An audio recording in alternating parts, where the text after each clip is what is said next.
Berdasarkan peraturan pemerintah pengganti Undang-Undang Perpu Nomor 1 Tahun 2014 tentang Pilkada, Gubernur berhak memilih wakilnya sendiri. Gubernur DKI Jakarta Basuki Cahayapurnama atau Ahok mempunyai waktu paling lambat 15 hari setelah pelantikannya untuk menentukan wakilnya. Ahok dilantik sebagai gubernur hari Rabu 19 November yang lalu. Nantinya, wakil gubernur akan diangkat oleh Presiden berdasarkan usulan gubernur melalui menteri. Ahok mengaku telah mengkonsultasikan nama calon wagub baginya ke Presiden Joko Widodo. Selain itu, Ahok juga mengaku telah menyampaikan nama calon wagub idamannya ke Ketua Umum Partai Pengusungnya PDIP Megawati Soekarno Putri.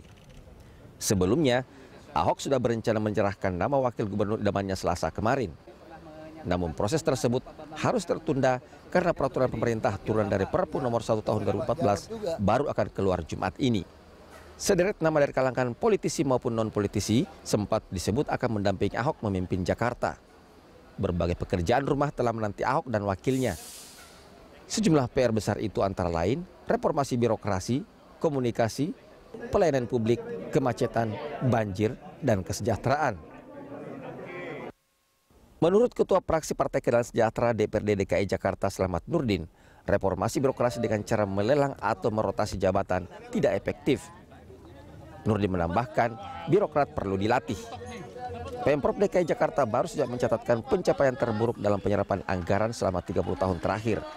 Gaya komunikasi Ahok yang ceplas-ceplos juga bisa menjadi ganjalan baginya dalam membangun Jakarta baru di sisa waktu 3 tahun. Sektor pelayanan publik seperti pelayanan terpadu satu pintu juga harus segera diwujudkan. Penyederhanaan dan kemudahan dalam mengurus perizinan menjadi kebutuhan warga Jakarta sekaligus dapat mengundang calon investor masuk ke ibu kota. Pekerjaan rumah yang tak kalah peliknya adalah masalah kemacetan dan banjir di ibu kota. Program transportasi massal dan penambahan armada angkutan umum bus Transjakarta hingga bus-bus sedang dan kecil memang sudah ada. Namun realisasinya, Pemprov menemui banyak kendala untuk dapat segera mewujudkannya. Tentang kemacetan, Ahok harus membuat regulasi yang jelas agar proyek hibah bus ukuran sedang dan penambahan bus Transjakarta tidak menjadi lahan korupsi. Ahok juga harus segera menyatakan sikap terkait masa depan proyek monorel. Sedangkan untuk mengatasi banjir, Pemprov DKI sudah dan terus berupaya membangun sodetan dan merevitalisasi sungai serta waduk. Namun kecepatan proyek tersebut masih belum cukup dibandingkan dengan cepatnya air banjir yang menggenangi Jakarta. Masalah bertambah rumit karena penghuni bantaran sungai kerap menolak untuk direlokasi ke rumah susun. Akibatnya, warga Jakarta belum merasakan benar manfaat dari proyek-proyek penanggulangan banjir yang dikerjakan Pemprov DKI. Dengan banyak dan peliknya permasalahan di ibu kota, lantas sosok wakil seperti apa yang ideal bagi Gubernur Ahok untuk menuntaskan sejumlah pekerjaan rumah Jakarta? Sosok ideal wakil gubernur bagi Ahok, kita akan membahasnya bersama analis politik LIPI Ikrar Nusa Bakti. Selamat datang Pak di Dialog Pagi ini. Pagi. Ini ibarat mencari jodoh ya Pak ya. Ini kira-kira sosok yang mungkin ideal untuk mendampingi Ahok, non partai atau partai sih Pak, ini bagaimana? Jadi gini ya, ini bukan persoalan partai atau bukan partai. Betul. Ini persoalan hubungan kimiawi antara gubernur dengan wakil gubernur.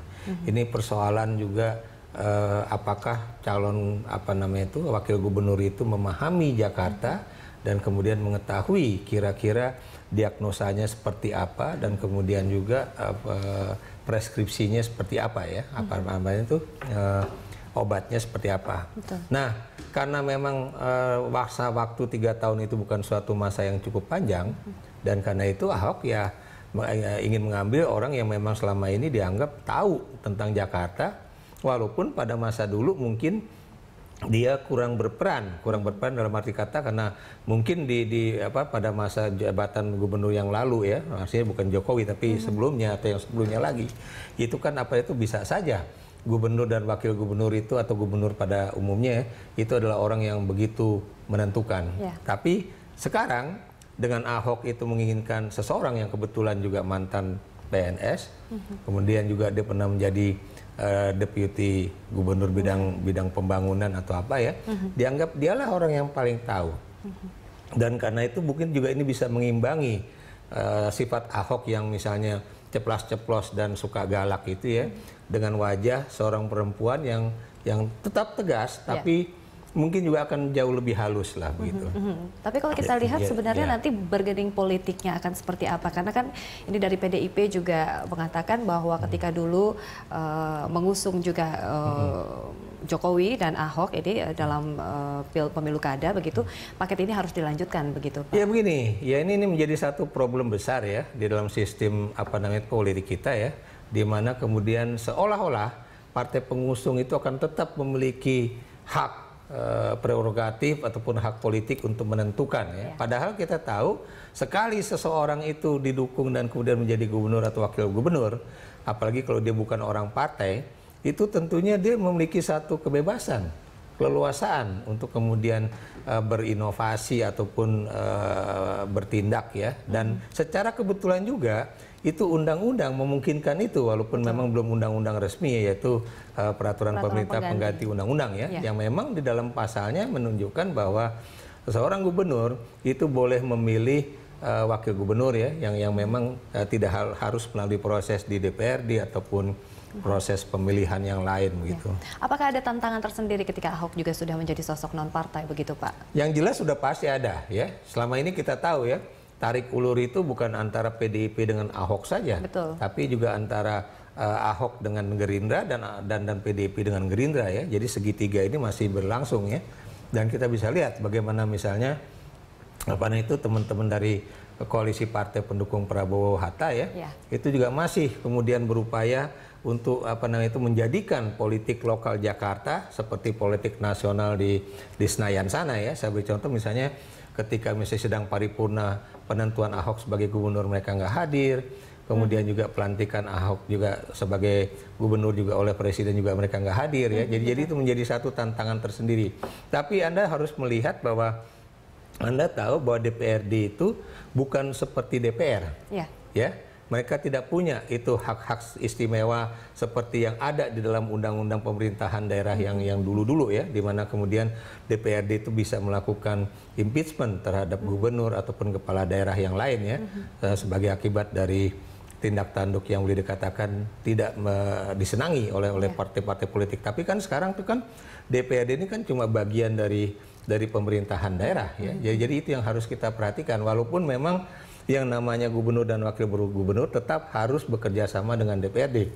Karena biar gimana pun mereka harus membahas misalnya rancangan anggaran pendapatan dan belanja daerah ya.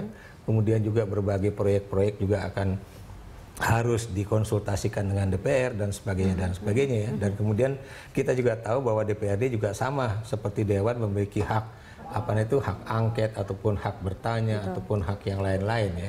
Jadi hak-hak itu memang tetap ada, tapi jangan kemudian gara-gara mereka tidak bisa mendapatkan posisi gubernur ataupun wakil gubernur, lalu kemudian ini menjadi semacam political revenge ya, atau balas dendam politik untuk kemudian mempersulit gubernur untuk misalnya memilih wakil gubernur ataupun untuk menjalankan sisa masa tugasnya dengan baik begitu. Kalau kita lihat nanti akan seperti apa ya Pak, mungkin ke depannya dinamikanya, mungkin PDIP tetap akan legowo begitu, melihat undang-undangnya sudah ada begitu, payung hukum legalitas. Ya, yang jelas dasarnya tinggal kita lihat payung hukumnya saja, ya kan? Dan bukan mustahil ya pasal ataupun ayat-ayat mengenai pelantikan gubernur yang kebetulan gubernur yang awalnya itu misalnya masuk penjara ataupun gubernurnya itu berhalangan tetap yang lain seperti Jokowi kemudian menjadi Presiden Republik Indonesia, itu kan selama ini kan dipakai kan Perpu yang mengacu kepada Undang-Undang 32 ya, yang memang kemudian karena dia dipilih berpasangan otomatis dia menjadi gubernur misalnya gitu kan. Kemudian karena dia udah gubernur sesuai dengan ini ya dia memilih sendiri siapa yang menjadi calon wakil gubernurnya, karena memang ini harus seiring sejalan ya. Ini yang harus dilihat. Dan kalau kita perhatikan, saya menduga Ahok itu tidak punya kepentingan politik apapun untuk misalnya memilih yang mantan PNS itu ya untuk menjadi pendamping dia. Kenapa demikian? Karena dia tahu resiko politiknya seperti apa. Dia siap untuk menanggung misalnya setelah masa 3 tahun itu dia berhasil atau tidak berhasil, tentunya tidak akan ada partai politik yang melirik dia. Ya.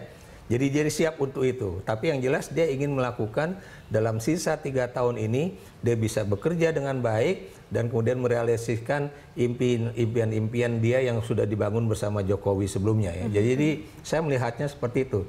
Dan kita juga jangan bermimpi kemudian Jakarta akan bebas dari banjir. Kenapa demikian? Karena kita tahu Jakarta itu letaknya di bawah permukaan laut juga ya, maksud saya di daerah pantainya itu ya. Betul. Anda bisa lihat ya, setiap hari di daerah Pluit itu selalu banjir karena ada rob itu.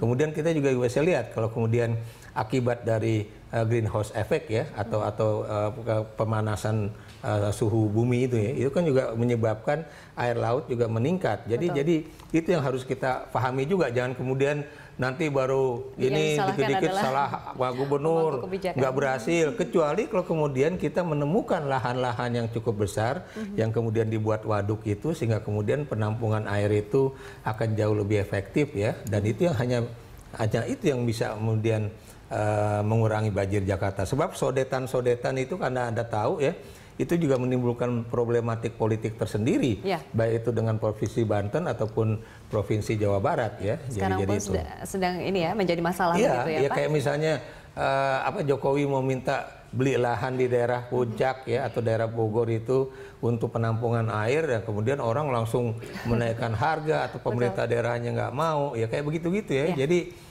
ini memang harus tangan pemerintah pusat juga harus turun. Ya sepertinya PR besar ini Pak, menanti gubernur dan wakil gubernur ini. Ya tapi lagi-lagi buat saya pasti warga Jakarta ya itu pasti akan lebih suka kalau kemudian biarlah gubernurnya itu memilih wakil gubernur sendiri. Jadi begini, harus Anda lihat ya, orang selalu bilang bahwa Ahok ini mulutnya atau bacotnya gede, bacotnya busuk dan sebagainya. Saya mau nanya sama Anda, ketika Anda ngomong dengan orang Betawi, itu sama nggak cara ngomongnya dengan Ahok?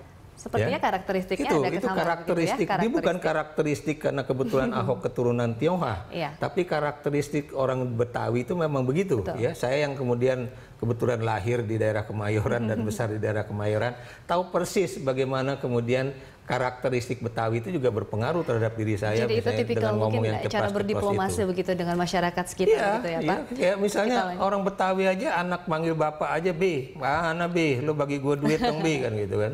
Baik Pak, kita harus jeda dulu. Sesaat lagi setelah pariwara kami akan kembali.